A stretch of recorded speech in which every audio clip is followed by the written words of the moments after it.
This is from chapter 4 of the Holy Quran, a part of verse 59.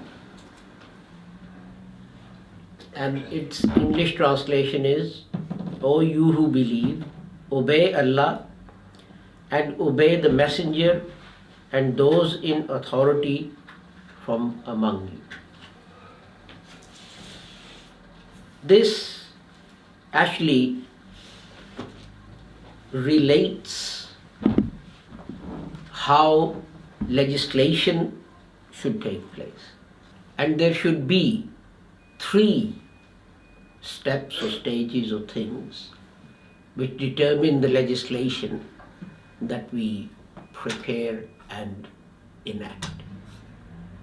The first one is morality. The second one is legality. And the third one is practicality. And without each element being in place, the laws that are enacted are going to be inhumane or inhuman. Let us take an example. At the time of Stalin, certain laws were enacted in the Soviet Union under communist rule, which meant depriving people of their property, depriving people of their land, forcing people into collective farming, and there are many other examples. All of that because it was not based on any kind of morality, on the simple idea that no one has the right to own anything. Everything must be owned by the state. And communists had like a statement of how they saw the country being run, which said from each according to his ability and to each according to his needs. What that meant was that we won't take any account of what you are contributing to a society, whatever you can, whether you're a coal miner or whether you are a top-class surgeon, you will contribute whatever you can to society, but what you will get as a way of return will be what you need. So if you are a coal miner with 12 children, you will get a house with 12 bedrooms and everything that goes with it. If you're a single surgeon with no family, you will live in a bedsit, regardless of how brilliant you may be or what your research may be contributing towards humanity. And that was the only thing that defined the way that they worked. But of course, it was grossly immoral in that the whole idea was against human nature. Similarly, another political philosophy which was popular just before then was Nazism, and they enacted certain laws in Germany which meant that Jews living in that country were treated as second-class citizens. There were marks put outside their homes to denote that a Jew lived there. They were forced to wear special clothing, and eventually they were all gathered and incarcerated in concentration camps and killed. Now, certainly in the case of Stalin, nothing happened, but in the case of Nazis, all these people who perpetrated these inhumane acts, at the end of the war, when they were arrested and they were put in prison and they were tried. This was their answer. What we did was legal. It was in accordance with the law passed by a parliament. And we have this doctrine even now in all democratic countries. And what they say is that the parliament represents the will of the people. Well, whether it does or not is a separate issue. But what they say is because the parliament represents the will of the people, then the courts have no right to go against it. However stupid, however lunatic, however mad the law may be that the parliament enacts, no one has the right to say this is wrong, this is lunacy, this is madness, because the parliament has said so. Again, you have the element of legality, because legal in this instance means that some institution that is recognized in a country has passed a law that we're going to live in this way, we're going to do this, this is wrong, this is right, and so on. The other thing with legality is this, that even when laws are enacted and they're based upon, as they are in these societies, and they're based upon morality, that morality is an ever-changing thing. It all depends on what the society is feeling at any one particular time. And when the society changes its views, then something that was moral becomes immoral. And there are many examples of that. Up until the 70s, it was looked down upon for boys and girls to cohabit without getting married. And that was the morality that the society pursued. And the laws that related to family and children and division of assets and all the other problems that arise when people separate were based on this assumption that people will go to church or at least the registrar's office and they will marry. And it is immoral for them not to marry. And this is what we will use to pass laws when assets or visitation to children has to be decided if there is a divorce. In fact, it wasn't that long ago that divorce itself was regarded as something completely immoral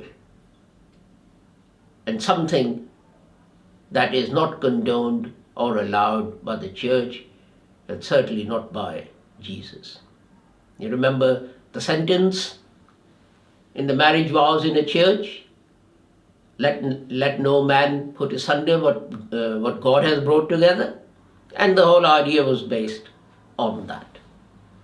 But the society changed. Morality changed. And suddenly it became acceptable for people to live together. Suddenly it became acceptable for people to have children out of wedlock. And there is discussion now about changing the law so that the rights of what is called the common law wife are recognized. And when there is a division of assets or visitation to children and so on, her status as an unmarried wife is taken into account. And there are many other examples. At a time, punishment for murder was death. But now, for various reasons, society has decided, or certainly Parliament has decided, that that is wrong and that should not be allowed. Homosexuality is another example. The point I'm making is this, that if we base laws simply on what humans decide is the correct thing to do morally, then it will change. And what is regarded as perfectly fine and moral at one stage will become immoral at another stage. Well, I'll give you one example. At one stage, slavery was perfectly acceptable. At one stage, it was perfectly acceptable to send little children up chimneys to clean them. At one stage, the age at which children started work was 10 years. This is something I actually favor. Don't go out to work when they're 10 years old rather than kicking footballs into our windows. But there you are. It's something open to debate. And all of these things now are regarded, and correctly, as being highly immoral. There is no slavery, there are no children who go up chimneys to clean them, and the age at which people should start work has been increased as well. This is why this verse of the Holy Quran says, obey Allah. And that means that there is something called absolute morality, which cannot be changed. Obey Allah. Because God's immutable word does not change, it means that there are certain moral principles that do not change. But what we have to remember is this, that in some cases which are regarded as bad behavior or immoral behavior or even sinful behavior, Islam does not actually say that humans have a right to punish others. And there are many examples of these things. The greatest one is shirk, associating someone with the authority of Godhead. And God says that, in my view, is the most heinous crime that anyone can commit. And yet, in the Holy Quran, in the life of the Holy Prophet Muhammad sallallahu alaihi wasallam and his companions, radhiyallahu ta'ala anhum, we do not find any example of anyone being punished for worshipping idols or worshipping Jesus and his mother, or for anything else that might be associated with shirk. God has said, in the final analysis, I will decide. So that's another side issue that needs to be remembered by everyone. But the main point I was making was, if you have legislation, but you do not take moral considerations into account in enacting that legislation, then what is going to happen is you're going to end up with inhuman and inhumane laws that usurp human rights. We have that situation at the moment in Britain, that the country is being divided into two societies. There are people who are regarded as British citizens. They have one set of rights, although even those are being eroded constantly by the government. And you have the immigrants, people who are not British. The two have different rights. To give you one example, if an immigrant applies for permission to remain in this country and he is refused that permission by the Home Office, in certain cases they have no right to appeal, however silly, stupid, wrong that decision of the Home Office may be. And that particularly applies to people who are coming in from overseas. If they make an application for a visa, for entry clearance, and it is refused in many, many, many cases.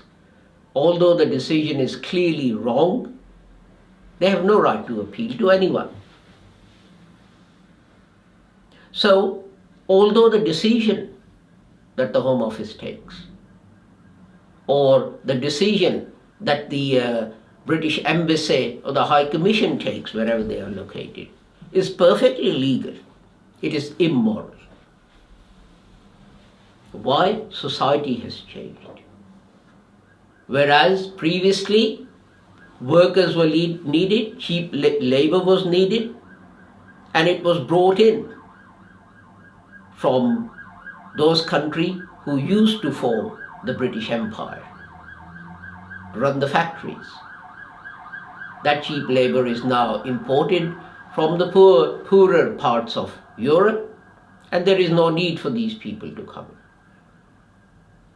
And it is now argued that it is perfectly moral and sensible to try and keep those people out, even to the extent that you do not give them the right to appeal a wrong decision.